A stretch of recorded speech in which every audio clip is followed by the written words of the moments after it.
It's an ML Sports Take here, brought to you by Batavia Downs Gaming and Elevate Fitness of Syracuse. The Bills fall to Denver in the divisional round. Typical stuff, right, with the Buffalo Bills. It just seems like they're just never good enough when they get to this particular round. I mean, they made a couple of AFC title games. They surprised people in 2020. They got there a couple more times. Obviously, they lost a heartbreaker last year. There were a couple of 4th and 1s they didn't get. Looked like they did get him. In past years, the defense has not gotten stops.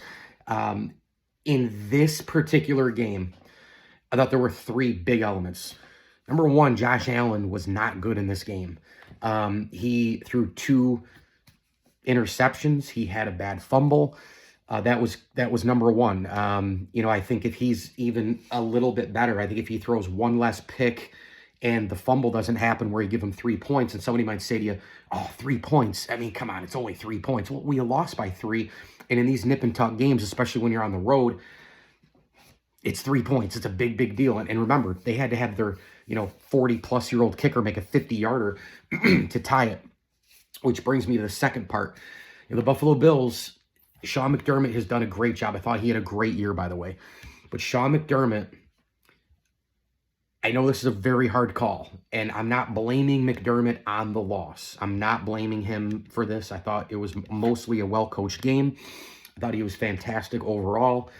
But when the Bills are battling back and they get a touchdown on a typical Allen Buffalo drive that you need, it's 24-23 and you're up 1. And then it goes punt and it goes field goal. They're up 27-23 and it's a 4-point game. I would have almost, at one point or another, whether it was on that drive or later when you're up 4, it was 8-play, 41-yard drive with under a minute to go. You look at the way things kind of fell and you battle back, you're down 6, you're up 1. Do you go for it right there? I mean, I know what the challenges were. I know you're only up 1 and you get a field goal and you still got to make them go down and get a touchdown.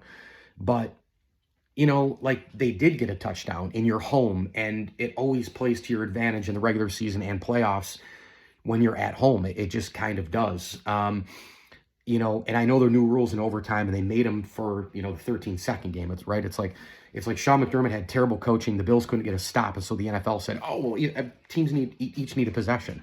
It's like, okay.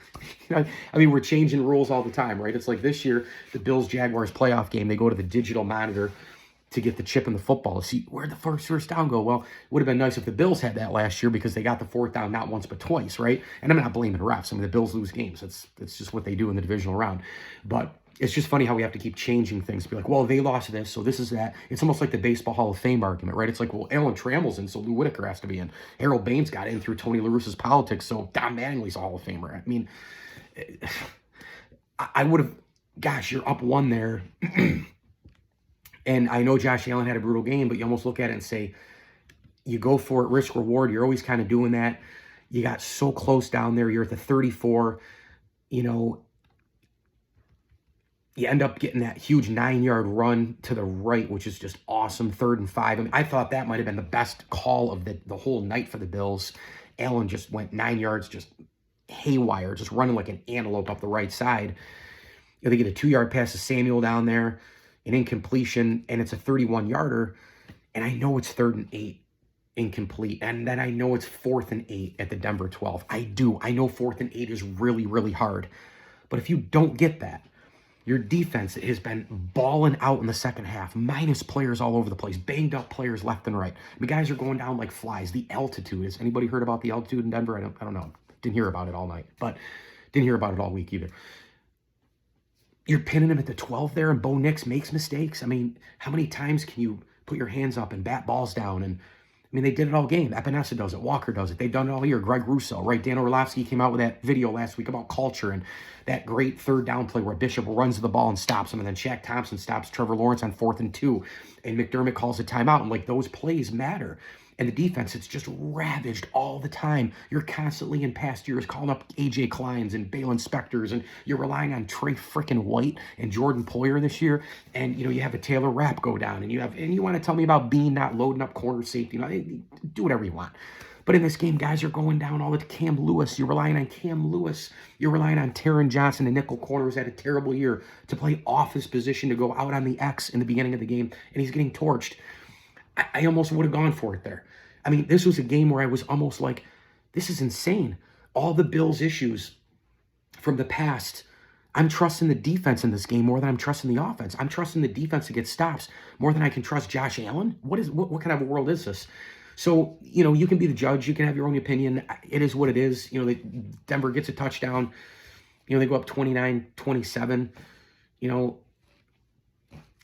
and then it's, basically well, actually, I don't know why this doesn't say 30. But it's 27-23, and then they kick, they get the, hang on a second, 27-23 Bills. And then Denver gets the touchdown to go third. Oh, they just didn't add the extra point on. And then it's 30-27, and the Bills kick it, and they go to overtime. And then the Bills force a punt. Again, how many stops can you ask the defense to get? How many can you ask them to get? And then Josh throws another pick. Just, and a couple people in my group where I was watching the game was like, oh, well, it's just as good as a punt. Well, no, it's not. No, it's not, because it's overtime and the next score wins. It's not as good as a punt. It's not, because you just gave the ball back. Every single possession, once each team gets one, nothing's as good as anything, because the next point wins. The next points win. And again, you're at home. If you're Denver, you get the ball back, and then you just take it down. And I thought, officiating-wise, not going to blame the refs, but I thought that the two PIs on the Bills, I thought one was questionable. I thought it was kind of nip and tuck, and I understand that both players didn't turn around. I mean, Taron Johnson and Trey White kind of didn't turn around, but one of them had limited contact. The Joey Bosa roughing the passer, no problem there. The ball was way, way out. Nix was standing there. It was 1 Mississippi, 2, and he got drilled. I mean, you can't do that stuff. This is stupid shit. And Joey Bosa is going to be gone next year anyways. The play that bothered me was in real time. Josh Allen threw a dart down to Brandon Cooks. And if you watch the play, and I know it's easy to stop everything and go, oh, well, look at the freeze frames, but in real time, I saw the freeze frame on Twitter. It was no question a catch. In real time, that was an absolute catch. Brandon Cooks went up and caught it, pulled it in. This is like the old Des Bryant stuff and what's a catch anymore and all that other BS. He caught it. He had possession in real time. I'm watching this. He had possession, hit the ground with one knee, and then rolled over and was already down. Then the defender comes up around his chest and stomach, has the ball, and then the defender has it and holds up the ball, and all of a sudden it's Denver's ball. I'm speechless on that, and that has nothing to do with the sweatshirt. It has nothing to do with these walls. It has nothing to do with anything. I mean, that was bonkers to me. I mean, he caught the ball. That would have been my opinion in 49ers Seahawks. It would have been my opinion in Patriots Texans. I mean, he caught the ball. He went up and caught the ball and went down, and he rolled. I mean, he had possession with a knee on the ground in his chest, ball, rolled on the ground, down. Defender comes across him, like takes the ball, and I mean, it's here, right? If this is the football, but Cooks has it here, knee down, in like this, turns around, and then the defender comes around here and just goes like that, and then rolls over him and holds it and says, "That like that's it. Just gonna give it to the defense." I mean, that was egregious. I thought that was worse by miles than the two PIs, and the Joey Bosa penalty again was a penalty. So, and then the final thing I'll say here, because I'm going long on this, and I'm going to do some quick hit stuff. It was also just announced that Bo Nix is out for the year. I think broken bone in his ankle, so he's gone for the AFC Championship game. And then my final thought, where this game was lost for the Bills. By the way, the defense for the Bills. They created a Bo Nix interception. They created stop after stop. They were down a million guys. They created just havoc all over the place. Cole Bishop was everywhere. They didn't get any sacks in this game, which hurt. With a lot of the batted balls, I will say, and balls that were in the mitts, the Bills, big play Bills, they had a bunch of interception chances that if they had just gotten one or two of those, that would be my only criticism, like some basic plays that were, I mean, they were right in the midst. They were thrown right to them by Bo Nix. But overall, they got stop after stop, and you cannot ask them to do more.